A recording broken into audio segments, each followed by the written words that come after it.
네, 이렇게 말씀으로 또 만나뵙게 되어서 참 반갑습니다. 먼저 이렇게 앞뒤자로 한번 인사할까요? 섬길 수 있음이 은혜입니다. 한 번 더 앞뒤자로 이렇게 인사하겠습니다. 내가 먼저 섬기겠습니다.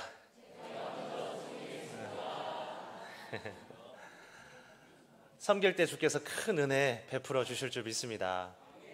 네, 저는 수영로교회 다음 세대를 섬기고 있는 송규식 목사입니다. 역사와 전통이 있는 이 남성교회에 초대해 주신 우리 차우진 담임 목사님 당회에 깊은 감사의 말씀을 드립니다. 차우진 담임 목사님은 지난 전폭 임상훈련 때의 인연으로 이렇게 알게 됐고 말씀으로 교제하면서 이렇게 강단으로 초대까지 된 거에 대해서 참 하나님께 감사이고 또 목사님께 다시 한번 감사합니다. 영도는 저에게 좀 특별한 곳입니다. 말투를 들어보시면 알겠지만 제가 부산 사람은 아닙니다. 다 들어보시면 아시겠죠? 근데 저희 장인어른께서 영도 출신이세요. 별로 안 놀라시네요. 영도에 영선초등학교 나오셨대요. 혹시 영선초등학교 출신 있으신가요? 할렐루야. 네, 영선초등학교를 나오셨다고 합니다. 제 아내도 어린 시절에 이곳 영도에서 지냈다고 해요. 물론 지금은 부산을 떠나서 인천에 다 거주하고 계시지만, 그래서 예전에 결혼 인사차 그때는 친할머님께서 살아계실 때여가지고 영도에 저기 고신대 밑에 있는 그 아파트에 인사드리러 찾아뵙기 위해 온 적도 있습니다. 그러다가 어쩌다 보니 이제 부산에 와서 사역도 하게 되고 이렇게 영도에 있는 남성교회에 와서 귀한 성도님들을 만나게 되었습니다. 주님 안에서 우리가 만나게 된 줄 믿습니다. 말씀으로 교제하게 됨이 기쁨인 줄 믿습니다. 오늘은 다음 세대와 복음에 대한 이야기를 좀 하려고 합니다. 복음에 대해서 모르시는 분은 없을 거라 생각이 들어요. 복음이 무엇입니까? 복음이 무엇입니까? 예수 그리스도인 줄 믿습니다. 아멘. 예수 그리스도이죠. 예수 그리스도의 탄생, 삶, 죽음, 부활에 대한 이 좋은 소식, 복된 소식이죠. 이 예수 그리스도에 대한 이 복음의 소식을 왜 복된 소식이라고 합니까? 예수 그리스도로 인해서 우리가 사망에서 생명으로 옮겨졌기 때문이죠. 영원한 생명을 소유한 자로 살아가게 되었기 때문입니다. 그렇다면 질문은 이것이죠. 언제 어떻게 복음을 경험하셨습니까? 복음을 경험한 때가 언제이신가요? 지금도 그 복음을 경험하고 계십니까? 수련회 때 아니면 집회나 특별 새벽 기도나 특별 집회나 예배와 말씀 등을 통해서 복음을 경험했을 수도 있고요. 지금도 그렇게 하고 계실 거예요. 큐티를 통해서 등등. 지난 겨울에 중등부 수련회가 있었는데요. 수련회가 끝나고 마지막에 무엇을 합니까? 마지막에 저희 다음 세대 교사 여러분, 애들 성경 캠프가 끝나고 나면은 무엇을 합니까? 피드백을 하잖아요. 네, 저희 교회만 하는 것 같습니다. 피드백을 하는데 중등부 아이들에게도 피드백을 받았어요. 중등부 아이들이라는 것을 감안하고 들으셔야 돼요. 피드백 항목 중에 이런 것이 있었습니다. 이번 수련회에서 가장 좋았던 것이 무엇입니까? 질문을 하면서 무엇을 기대했겠습니까? 설교 말씀, 저녁 집회, 예수님 만난 것 등등. 근데 아이들의 대답이 무엇이었을까요? 밥이 맛있었어요. 강사 목사님이 잘생기셨어요. 물론 강사 목사님은 저였습니다. 네. 찬양 시간이 좋았어요 등등. 물론 수련회 좋았어요. 은혜가 있었어요. 실제로 많은 아이들이 수련회를 통해서 인생의 큰 변화를 경험했습니다. 복음을 경험한 거예요. 언제 어떻게 복음을 경험했냐라는 질문에 다양한 대답들이 있을 겁니다. 중요한 것은요, 복음을 경험했고 지금도 하고 있는가입니다. 그리고 복음이 필요하고 복음을 경험하는 것이 중요하다면 복음에 대한 바른 이해가 있어야 할 것입니다. 그 이해를 바탕으로 우리의 경험이 결정되기 때문이죠. 읽지는 않았지만 디모데전서 초반에 보시면 바울이 이 복음에 대한 이해를 돕습니다. 바른 복음이 무엇이냐라는 질문 속에서 이 복음에 대한 이해를 돕는 것인데요. 그 시작으로 먼저 다른 복음을 이야기를 해요. 4절 말씀을 제가 한번 읽어드리겠습니다. 4절 말씀인데요. 신하와 끝없는 족보에 몰두하지 말게 하려 함이라. 이런 것은 믿음 안에 있는 하나님의 경륜을 이름보다 도리어 변론을 내는 것이라. 바울이 말하는 다른 복음, 4절에서 말하는 다른 복음이 무엇입니까? 신화와 족보로 대표되는, 한마디로 전통이에요. 전통입니다.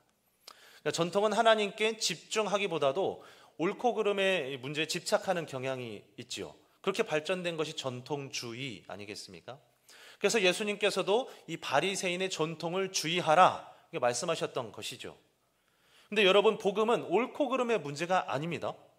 우리가 옳고 그름의 잣대를 가지고 주님 앞에 섰다면 구원을 받을 수 있었겠습니까? 아니죠. 주님의 심판대 앞에서 자랑할 인생은 하나도 없습니다. 우리가 맡고 있는 다음 세대 아이들, 주일학교 학생들을 생각해 보십시오. 그들을 옳고 그름의 기준을 갖고 보면은 어떤 가능성이 있나요? 없어요. 여러분, 생명이 중요한 것 아니겠습니까? 복음은 생명을 살리는 것이죠. 그런데 전통은 이 자신의 기준을 가지고 잘잘못을 따지는 것에 있다는 것이죠. 바울이 다른 복음을 먼저 언급하고 있다는 것을 우리가 주의해서 봐야 합니다. 무슨 뜻입니까? 우리 또한 이런 다른 복음의 유혹에 넘어갈 수 있기에 조심해야 한다는 것이죠. 바울에 따르면 이 다른 복음은 율법과 연관되어 있습니다. 7절 말씀에 보시면 이렇게 나와 있죠. 율법의 선생이 되려 하나 자기가 말하는 것이나 자기가 확증하는 것도 깨닫지 못하는 도다. 율법이 선생이 되려 한다라고 비판하는 거예요. 그러니까 전통이라는 이 기준을 갖고 옳고 그름을 판단하고 가르치려 든다. 이게 율법의 선생이라는 것이죠. 여러분, 이것은 다음 세대 주일학교 학생들을 세우는 것이 아니라 무너뜨리는 것입니다. 물론 율법과 전통 그 자체로만 보면 선한 것이죠. 그러나 여러분, 율법의 원래 역할이 무엇입니까? 율법의 원래 역할은 무엇이에요?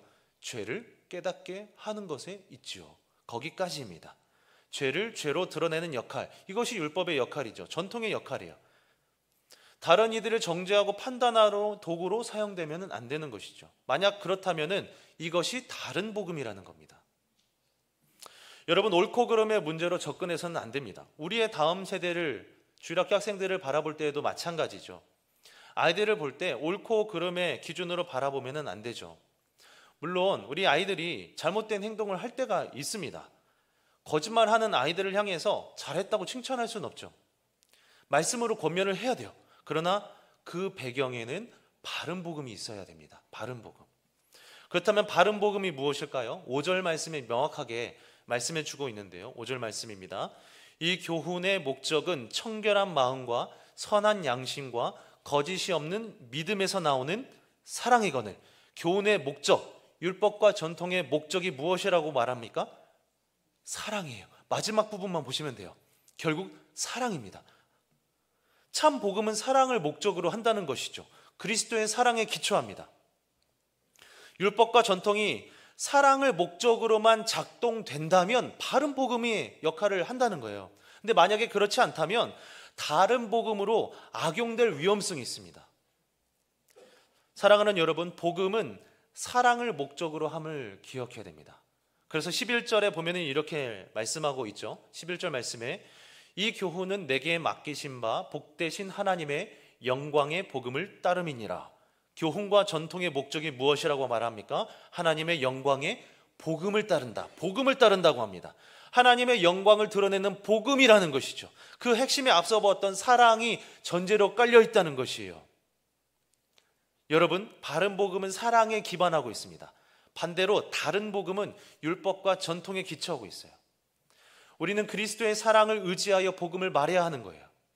결국 그리스도의 사랑이 우리를 구원으로 이끌기 때문입니다. 옳고 그름의 기준, 율법이 구원을 이끌지는 못해요. 오직 그리스도의 사랑, 십자가의 조건 없는 사랑이 우리를 구원으로 인도하는 줄 믿습니다. 그 사랑이 우리 다음 세대를 구원으로 인도하는 것이죠. 그래서 사랑하는 여러분, 복음이면 충분한 줄 믿습니다. 그리스도의 사랑에 기초한 복음이면 충분한 것입니다. 사랑하는 여러분, 바른 복음에 비춰 우리 자신을 한번 돌아보기를 원하는데요. 우리 모두 그리스도의 사랑을 경험한 사람들 아니겠습니까? 그리스도의 사랑을 경험을 한 사람들이죠.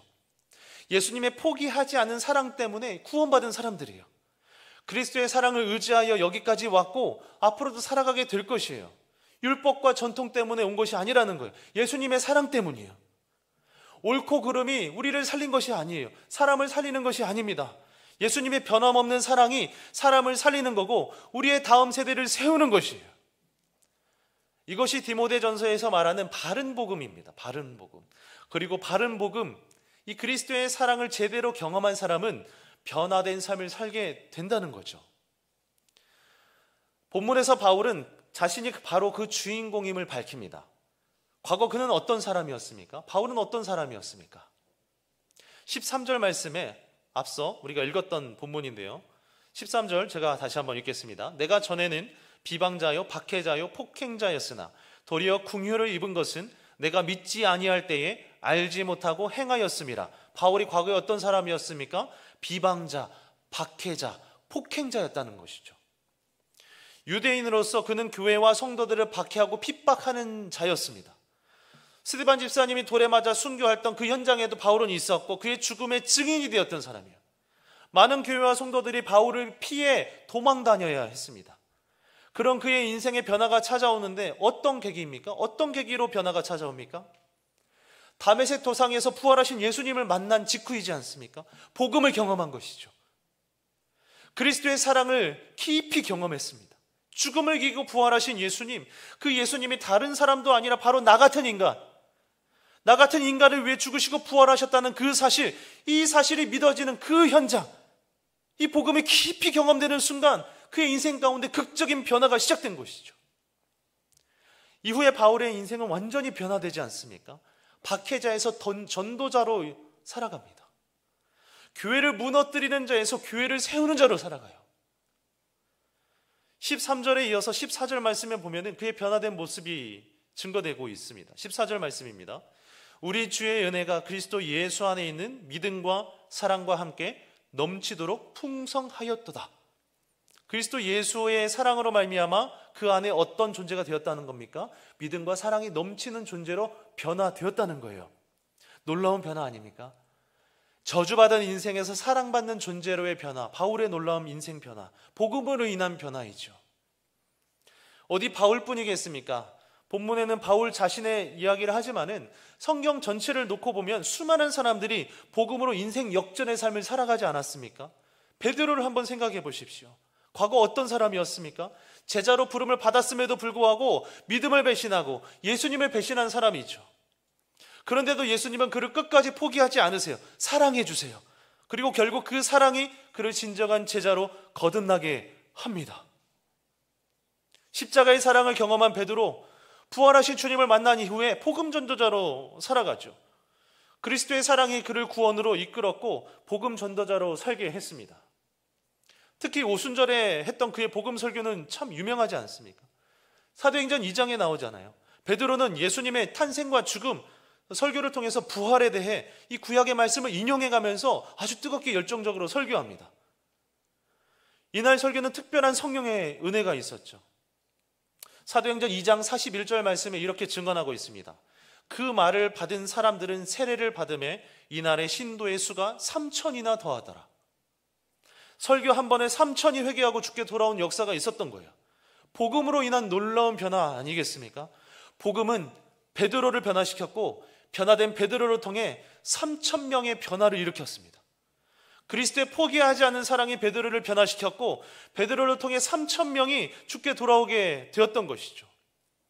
복음은 백부장 고넬료와 그의 집에도 동일하게 역사했습니다. 백부장 고넬료가 누구입니까? 로마 사람이죠. 이방인이에요. 유대인 입장에서 자기 나라를 침략하고 점령하고 있는 정복자이자 원수입니다. 그런 고넬료를 향해서 하나님이 보자기 환상을 통해서 베드로를 인도하시죠. 복음에는 유대인이나 로마인이나 모두가 평등하다는 것을 깨닫게 하십니다. 복음에는 귀천이 없죠. 모두를 평등하게 대하게 됩니다. 그래서 여러분, 복음을 경험하는 것은요, 교사도 할 수 있고요, 영아부 아이들도 할 수 있습니다. 아멘이십니까? 복음을 경험하는 것은 목사인 저와 같은 사람도 할 수 있고 유치부 아이들도 할 수 있습니다. 복음 앞에 모두가 평등하다는 거예요. 우리가 그 믿음으로 교사의 직분 사명을 감당하는 것 아닙니까? 그리스도의 사랑은 모두를 향하고 있다는 것이죠.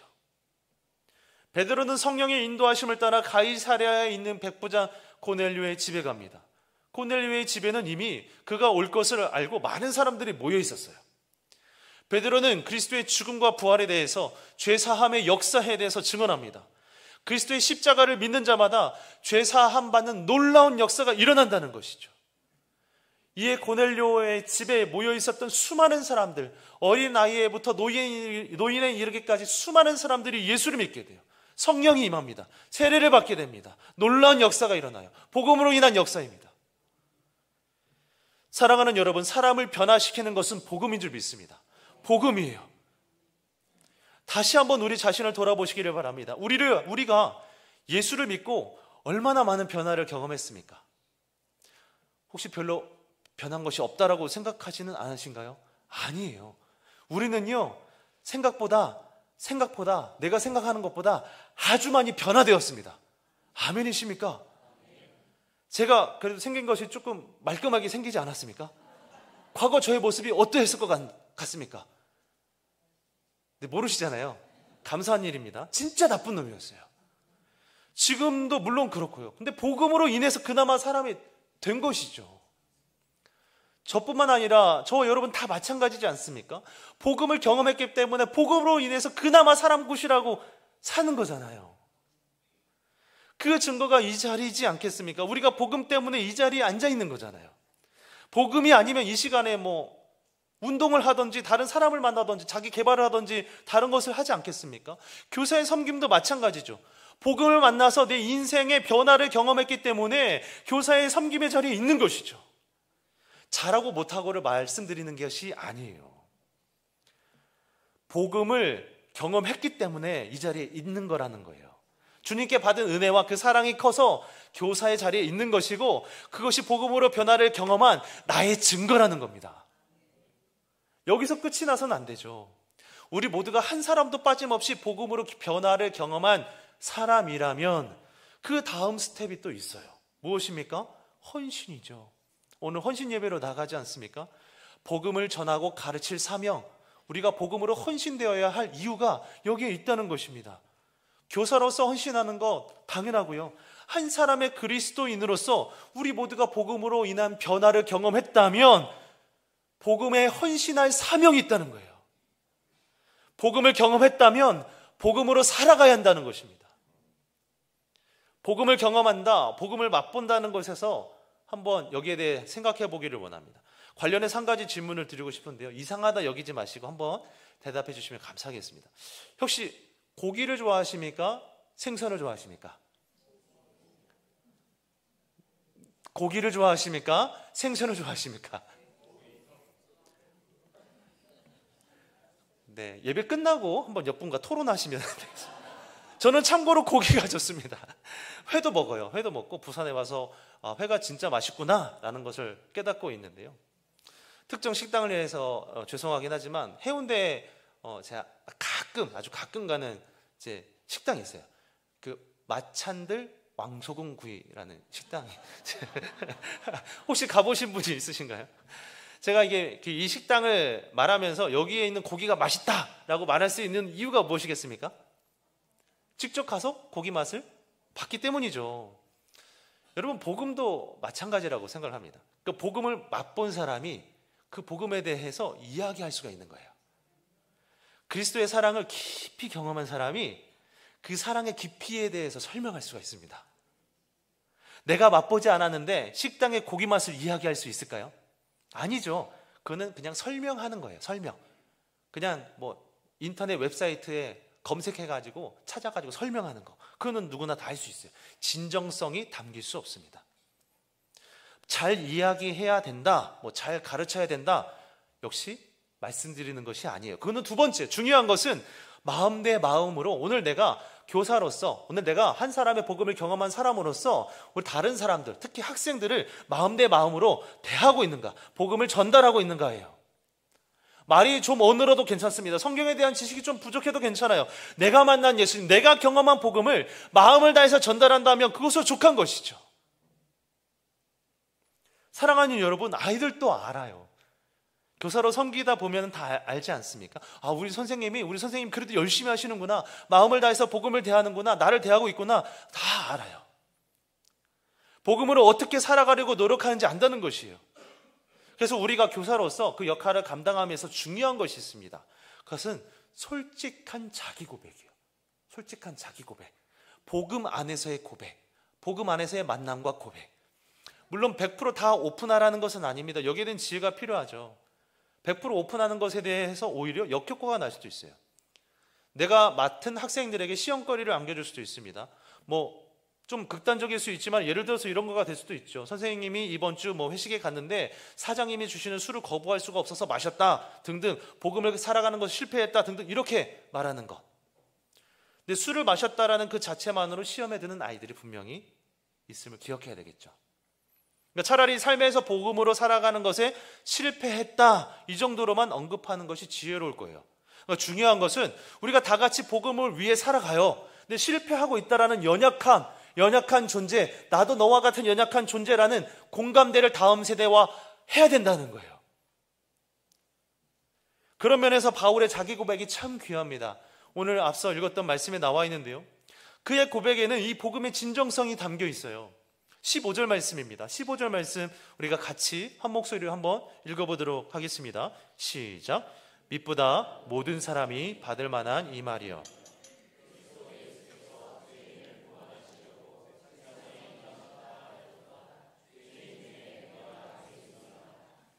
바울의 자기 고백 아니겠습니까? 디모데를 향한, 교회를 향한, 많은 성도들을 향한 자기의 진솔한 고백. 여기서 미쁘다라는 말이 있습니다. 미쁘다. 그러니까 헬라어로 피스토스라는 건데 믿음의 형용사 형태예요. 믿음입니다. 믿음, 한마디로. 그러니까 믿을 만한으로 해석이 될 수 있어요. 믿을 만하다는 거예요. 미쁘다. 다음에 무엇이 나옵니까? 모든 사람이 받을 만한 이 말이요. 그러니까 반복이 되는 거예요. 믿을 만하다, 받을 만하다, 믿을 만하다. 반복되는 거예요. 그러니까 강조한다는 겁니다. 믿음을 강조하는 표현이에요. 무엇이 믿을 만하다는 겁니까?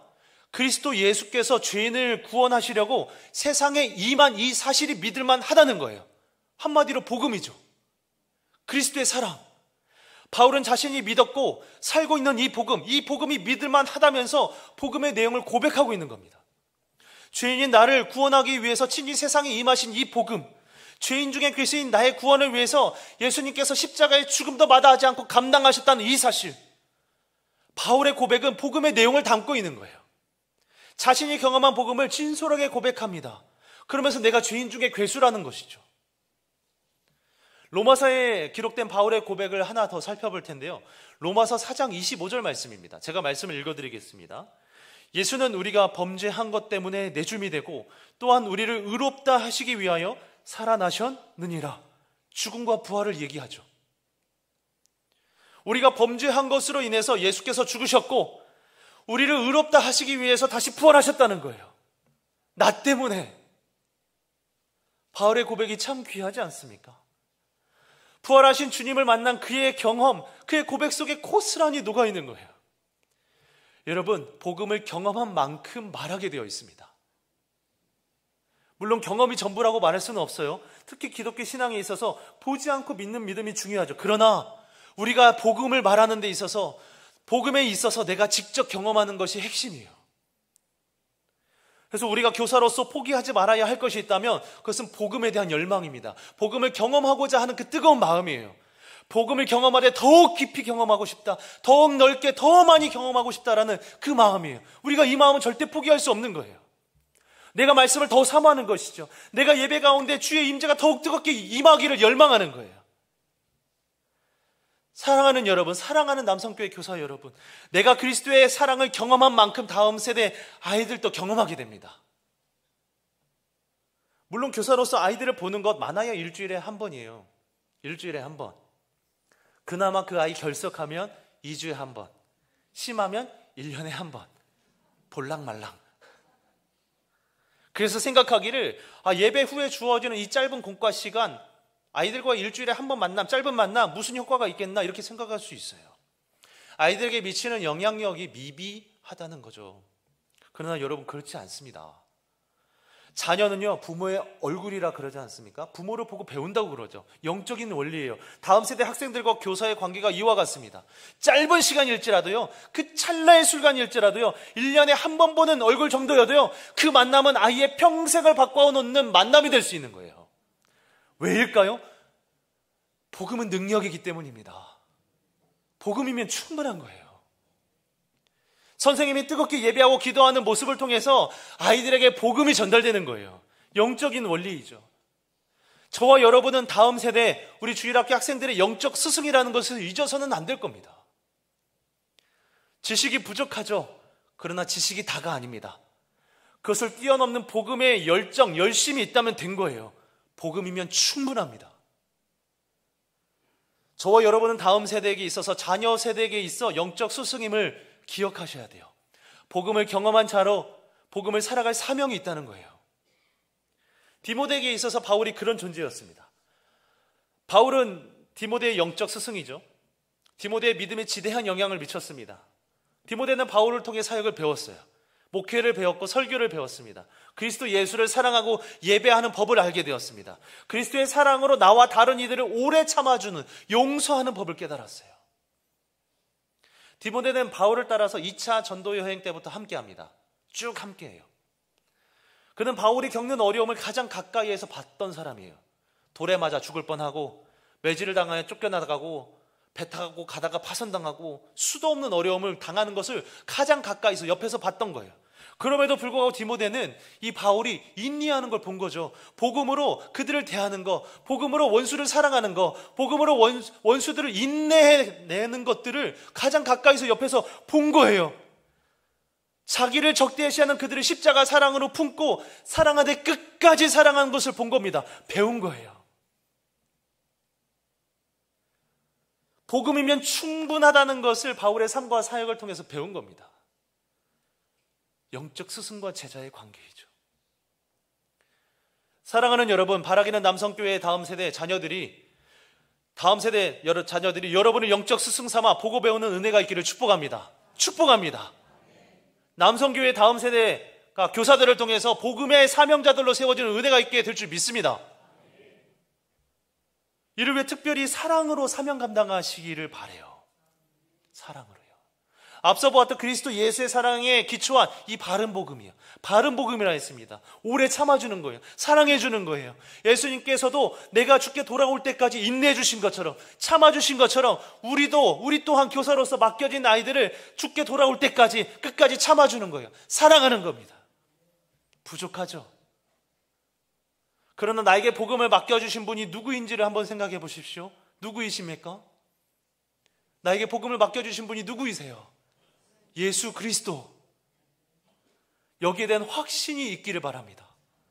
나를 교사로 부르신 분이 예수님이다라는 믿음이 있어야 돼요. 나를 복음으로 부르신 분이 우리 구주 예수님이다라는 확신이 있어야 되는 거예요. 바울이 여기에 대한 확신을 고백하죠. 12절 말씀에 나옵니다. 12절 말씀 한번 볼까요? 뭐라고 고백합니까? 나를 능하게 하신 그리스도 예수 우리 주께 내가 감사한다는 거예요. 나를 충성되이 여겨 내게 직분을 맡기셨다는 거예요. 내가 어떤 상태가 있어서, 내가 어떤 지식적으로 뛰어나서, 내가 어떤 학벌이 있어서, 내가 어떤 많은 재산을 가지고 있어서 맡겨주신 게 아니에요. 그냥 나를 충성되이 여겨서 맡겨주신 거예요. 예수님이 나를 사도로, 나를 교사로 세우셨다면 능력도 주시는 줄 믿습니다. 여기에 대한 확신, 부르심에 대한 확신이 있어야 되는 거죠. 사랑하는 다음 세대 교사 여러분, 사랑하는 남성교회 성도 여러분, 그리스도께서 저와 여러분을 복음으로 부르신 줄 믿습니다. 교사로 부르셨음을 믿습니다. 나는 부족하다 여길 수 있어요. 그러나 여러분, 자신감을 가지십시오. 복음의 자신감. 주께서 나를 복음으로 부르셨다, 이 자리를 인도하셨다라는 믿음이 있어야 됩니다. 이 믿음으로 아이들을 대하는 것이죠. 반응 없는 아이들, 소망 없어 보이는 아이들, 당장 열매가 없어 보이는 아이들일지라도 주님이 나를 부르셨다는 이 부르심의 확신을 갖고 그 아이들을 대하는 것이죠. 사명 감당하는 것이에요. 그렇게 확신이 있다면 우리 가운데 가장 무엇이 달라지겠습니까? 앞서 잠깐 언급했지만 예배예요. 예배에 대한 마음이 남다르게 되어 있습니다. 진실된 마음으로 주님을 향한 고백을 올려드리게 되죠. 바울이 그러했다는 거예요. 바울은 주어진 상황과 환경이 어떠하든 환난이든 핍박이든 개의치 않았습니다. 복음이면 충분하다는 확신으로 사역했고요, 예배하며 살아갔어요. 바울의 예배에 대한 태도가 오늘 본문에도 묻어나오지 않습니까? 마지막 17절 말씀, 우리가 읽었던 말씀인데요, 바울은요, 베풀어 주신 은혜에 감사하며 하나님께 영광을 올려드립니다. 예배를 돌려드리는 거예요. 17절 말씀입니다. 영원하신 왕 곧 썩지 아니하고 보이지 아니하고 홀로 하나이신 하나님께 존귀와 영광이 영원 무궁하도록 있을지어다. 아멘. 예배하는 거죠. 부르심에 대한 확신이 있으니까 어떠한 상황에도 흔들릴 수는 있지만 예배하는 거예요. 하나님의 이름을 높이는 것이죠. 여러분, 복음에 대한 확신이 있다면 예배가 다를 수밖에 없습니다. 매주 드리는 예배 가운데 주를 간절히 찾게 되는 거예요. 교사의 예배가 그렇다는 것입니다. 예수님을 사랑하는 사랑의 깊이가 더해갈수록 교사의 예배 또한 깊어져 가는 거예요. 의무감에서 드리는 예배가 아닙니다. 사랑에 감격하여 드리는 예배가 되는 거죠. 우리 교사의 예배는 그래서 예배 시간에 지각할 수가 없어요. 감격스러워서 나오는 자리인데 우리가 어떻게 지각할 수가 있습니까? 오히려 아이들보다 먼저 나와 기도로 예배를 준비하고 아이들을 맞이하는 것이죠. 그 모습을 아이들이 보고 배우는 거예요. 우리의 지식, 우리의 배경을 보고 배우는 게 아닙니다. 예배 가운데 뜨겁게 찬양하고 신앙을 고백하는 저와 여러분의 모습을, 그 모습을 보고 배우는 거예요. 반대로 내가 예배를 소홀히 하면은 아이들은 그 소홀히 하는 예배의 모습도 배웁니다. 부담이죠. 영적 부담이에요. 그렇다면 여러분, 그 영적 부담감을 갖고 오히려 예배에 결단하는 저와 여러분 되기를 축복합니다. 복음을 경험한 자로 매 순간 하나님을 뜨겁게 예배하는 교사들 되기를 축복합니다. 마지막으로 예화 하나 들고 이제 마무리하려고 그러는데요. 기독교 역사에 있어서 가장 위대한 인물을 꼽으라고 하면은 여러분들은 누구를 말씀하시겠습니까? 누구를 꼽으시겠습니까? 저는 어거스틴을 말씀드리고 싶어요. 아마 들어서 보신 분들은 아실 겁니다. 어거스틴을 참 좋아하는데, 어거스틴이 354년에 태어납니다. 아주 오래전 사람이죠. 북아프리카, 아프리카 북쪽에 있는 작은 마을에서 태어나요. 이 어거스틴이 처음부터 믿음의 사람은 아니었습니다. 그의 인생을 잠시 들여다보면 참 파란만장해요. 믿음의 가정에서 기도하는 어머니 밑에서 자랐지만은 친구를 잘못 만납니다. 나쁜 길에 들어서요. 그때 그의 나이가 16세였습니다. 음란한 방탕한 생활을 합니다. 계속 잘못된 선택을 하면서 삶을 살아가는 거예요. 특히 성적으로 굉장히 타락한 생활을 이어갑니다. 그의 나이 16세입니다. 16세. 그러다가 18세에 아들을 낳아요. 결혼하지 않고. 성적으로 타락했죠. 영적으로도 당연히 타락한 삶을 살아갑니다. 특히 마니교라는 이단에 빠져요. 이단 종교인데 무려 9년이나 이 마니교에 심취해가지고 마니교 생활을 합니다. 그러던 어느 날 그가 32세가 되었을 때에 이 암브로스의 설교를 듣게 돼요. 큰 은혜를 받게 됩니다. 그리고 마니교를 떠나게 돼요. 이단을 떠나요. 그때부터 그의 내적 갈등이 시작돼요. 지금까지 내가 살아온 삶이 잘못되었다는 것을 깨달은 것이죠. 지금까지 어머니를 통해서 들은 이 성경의 말씀, 하나님에 대한 이야기를 생각하게 되는 거예요. 그러면서 이런 갈등이 시작이 되는 것이죠. 내가 과연 구원을 얻을 수 있을까? 나 같은 죄인이 과연 하나님의 구원의 은혜를 입을 수 있을까? 내가 죄에서, 이 계속되는 죄의 굴레에서 벗어날 수 있을까? 계속 고민하는 거예요. 고민하던 중에 멀리서 이웃집 아이들의 노래소리를 듣게 되죠. 어떤 소리를 듣게 되냐면 들고 읽어보라, 들고 읽어보라, 들고 읽어보라, 들고 읽어보라. 성경에 대한 거예요. 성경에 대한 거. 어거스틴의 고백에 의하면 당시의 어린아이들의 노래소리가 마치 자신에게 하는 말처럼 들렸다고 합니다. 성경을 들고 읽어봐라, 성경을 들고 읽어봐라, 그 안에 복음을 봐라, 그 안에 진리의 말씀을 읽어봐라. 그래서 그의 책상 위에 먼지 수북히 쌓여 있었던 성경을 펼치고 로마서 13장 13절 말씀을 읽게 됩니다. 로마서 13장 13절 말씀. 이 말씀을 읽다가 그는 인격적으로 예수님을 만나게 돼요. 어떤 말씀인지 제가 읽어드리겠습니다. 로마서 13장 13절 14절 말씀인데요. 낮에와 같이 단정히 행하고 방탕하거나 술 취하지 말며 음란하거나 호색하지 말며 다투거나 시기하지 말고 오직 주 예수 그리스도로 옷 입고 정욕을 위하여 육신의 일을 도모하지 말라. 이 말씀을 읽고 어거스틴은요 철저하게 회개합니다. 철저하게 회개해요. 성적으로 타락하고 영적으로 타락한 삶을 살아왔던 지난날의 모든 죄악들을 다 토설하며 고백하는 거예요. 그리고 예수를 믿기로 결단합니다. 그 말씀을 읽은 그 자리가 바울이 다메섹 도상에서 부활하신 예수님을 만난 그 현장이었던 거예요. 복음이 그 가운데 역사한 겁니다. 복음을 경험하고 완전히 변화된 삶을 살게 되는 것이죠. 이후에 그는 기독교의 역사에 길이 남을 수많은 연구와 저작을 남깁니다. 대단한 사람이에요. 여러분, 어거스틴의 이야기에서 우리가 꼭 기억해야 할 부분이 있습니다. 말씀이 인생 가운데 역사했다. 하나님이 일하셨다. 맞아요. 복음의 능력이 그를 사로잡았다. 기독교 역사상 가장 위대한 인물로 하나님께서 붙들어 사용하셨다. 맞아요. 이것도 중요한데요. 앞서 생각해야 될 것이 있습니다. 어머니의 기도. 어머니 모니카는 포기하지 않는 사랑으로 이 어거스틴을 위해서 평생을 기도했어요. 평생을. 그가 16세에 심한 방황을 하면서 성적으로 신앙적으로 타락한 생활을 할 때도 어머니 모니카는 묵묵히 사랑으로 기도했습니다. 만이교에 빠져서 9년 동안 세월을 허비할 때에도 끝까지 사랑으로 기도했어요. 어떻게 이것이 가능했습니까? 어머니의 사랑인가요? 맞아요. 그러나 그것보다 더 중요한 것이 있죠. 예수님의 사랑 때문이죠. 나를 포기하지 않고 끝까지 사랑하신 그 예수님께서 나의 아들도 포기하지 않을 것이다. 나를 포기하지 않고 사랑하셨던 그 주님께서 우리의 자녀 세대도, 우리의 다음 세대도 포기하지 않고 사랑으로 언젠가 만나주실 것이다. 여기에 대한 믿음이 있었던 것이죠. 물론 시간은 걸리죠. 지금 당장 눈에 보이는 열매가 없어 힘들 수도 있어요. 그러나 기도를 멈추지 않고 하다 보면은 죽음이 언젠가, 주님께서 언젠가 복음으로 역사하실 겁니다. 역사하십니다. 사랑하는 남성교회 교사 여러분, 성도 여러분, 복음이면 충분한 줄 믿습니다. 우리의 힘과 능력으로 감당하는 사역이 아니에요. 복음으로 우리를 불러주셨기 때문에 복음으로 감당하는 사역입니다. 다음 세대를 변화시키는 것은 지식도 아니요, 탁월한 전략도 아니요, 오직 그리스도의 사랑, 복음인 줄 믿습니다. 우리는 그 사랑을 먼저 받은 자로 그 사랑을 의지하여 교사의 사명을 감당하는 것인 거예요. 말씀을 뵙습니다. 사랑하는 여러분, 복음이면 충분한 줄 믿습니다. 복음이면 충분한 줄 믿습니다. 우리가 한 사람의 그리스도인으로 살아가는 것도, 교사로 부름받아서 이 사명을 감당하는 것도, 그 모든 것의 시작은 복음이에요. 복음. 십자가에서 죽으시고 나를 위해 죽으시고 부활하신 그 예수의 복음, 나를 만나주시고 나의 삶에 변화를 일으키셨던 그 놀라운 복음, 그 복음이 시작이라는 거예요. 율법이 아닙니다. 옳고 그름의 문제가 아니에요. 그것은 생명을 살리는 것이 아닙니다. 복음이 생명을 살리는 줄 믿습니다.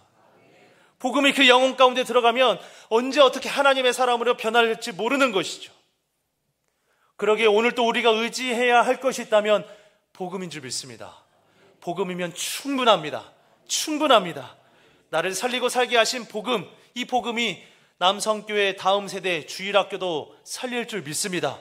예수님의 포기하지 않은 사랑으로 교사의 사명을 감당하는 저와 여러분 되기를 축복합니다. 함께 우리 말씀을 들으셨는데요, 함께 통성으로 한번 기도하기를 원합니다. 오늘 말씀을 들으셨는데 결단하며 기도하기를 원합니다. 나의 힘으로